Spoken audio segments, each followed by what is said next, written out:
few weeks ago, I traded in my iPhone for a Samsung Galaxy S25 Ultra. This was part of an experiment that I committed myself to. Could you swap ecosystems completely in 2026? Here are my thoughts.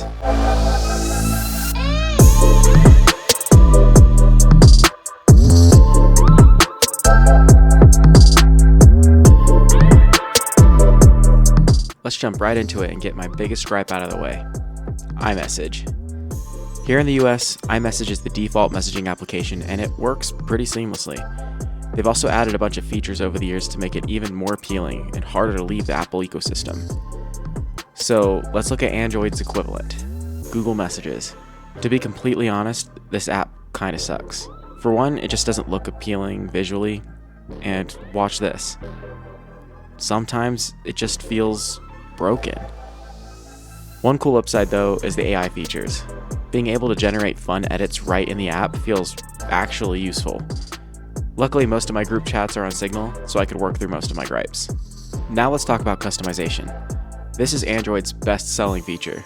iOS has been catching up pretty quickly these days, but they still just can't compare. Launchers, lock screen, widgets, icon packs, fonts, themes, and so much more. Basically, if you want to customize, there's probably a way to get it done on Android. Next topic, cameras.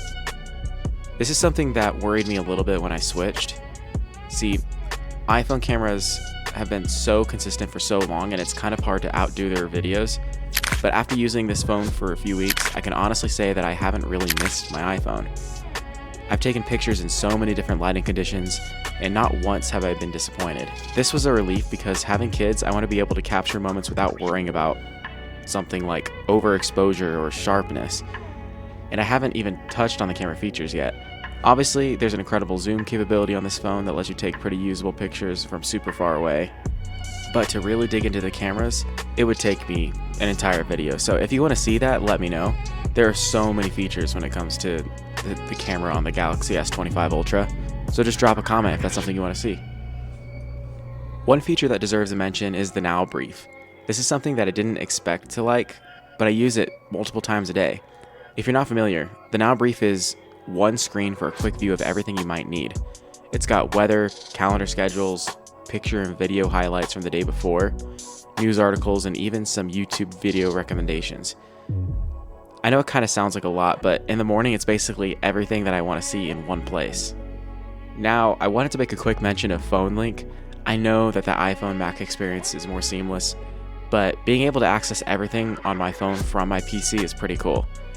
Even if it's just seeing notifications pop up without having to pick up my phone. And speaking of ecosystem, that brings me to another thing. I don't really have any other Samsung devices except for my TV. Our family mostly uses an Apple TV, but it's connected to a Samsung Smart TV. And being able to control that from my phone is pretty useful. And my favorite feature is being able to mirror my phone screen by just tapping my phone to the bottom right corner of the TV. That's pretty cool. Now let's talk app optimization. One thing that's prevented me from switching to Android in the past is that a lot of apps just didn't work as well on Android. But from my experience over the past few weeks is that there really isn't a big difference. A few glitches here and there, but for the most part, I haven't really noticed. Maybe it differs for other Android devices, but nothing that's really affected my day-to-day use. Next up, battery. For my experience with the S25 Ultra, I have nothing bad to say for the battery life. This thing's a tank. Even with a lot of customization and heavy use, I have a very difficult time trying to kill this thing. I've seen people talking about getting 2 days battery life or more. I can't attest to that. But for my experience, I haven't ended the day under 35 or 40%. I do charge overnight and occasionally in the car out of habit, but I've never once worried about my phone dying, even if we spend the day out away from the charger. Let's talk really quickly about the display. I have to mention this anti-reflective display. This has really impressed me. The screen isn't as bright as I expected when compared to other phones that I've used, but the anti-reflective feature on this is a game changer. If this isn't something that you've experienced before, I seriously recommend it. I consider myself a heavy user of my phone, and it's not even close. This viewing experience is something that shouldn't be overlooked. Now, let's talk about my last major complaint about Android. Android Auto. My wife still has iPhone, for now, but when we're making the long drive to Denver, I tend to use her phone for CarPlay because Android Auto is, in my opinion, far inferior to CarPlay. Android Auto feels so disconnected from my phone, and more of a gimmick than anything else. The first thing is that it doesn't recognize YouTube or other apps as an audio source, and I can't control the volume unless I'm playing music from Apple Music or Spotify. This is something that has been a complete headache. If a YouTube video is a little quiet, you need to pause the video, play a song from a music app, crank up the volume to an annoying level, and then play the video again and hope that it's the volume you want. There are some workarounds like an app called Hush, which not only costs money, but it's also sometimes a hassle too. But why should I have to perform digital gymnastics just to adjust my volume on YouTube?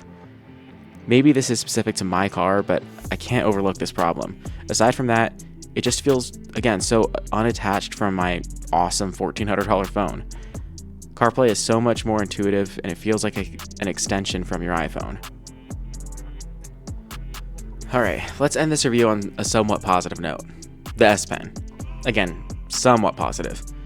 I chose this phone because I believe that it was the best Android had to offer for me, and I will say that I've used the S Pen way less than I expected. Don't get me wrong. I really thought that I would be using it on a daily basis, but since they took away the Bluetooth capability, I can't use it to control my camera. But there have been a few times that it's been super useful. Editing photos, entertaining my 3-year-old to color and draw while we're out, take a few quick notes for videos, and signing documents. But if I'm really being honest, it's been more of a fidget toy than anything else. Now, it is nice to have it than to not have it, but it's more of a little bonus than a selling point. So is the Samsung Galaxy S25 Ultra the right phone for me? As for right now, yes. It really comes down to this. Would I rather go back to my iPhone or keep this thing?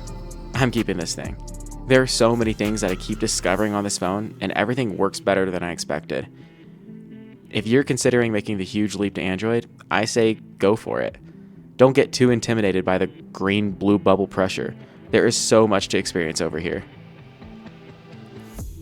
If there's something that I didn't cover that you want to see, leave a comment and I'll do my best to cover it. Since this is still a small channel, I'll see all of your comments. I'm Adam. Thanks for watching. I'll see you in the next one.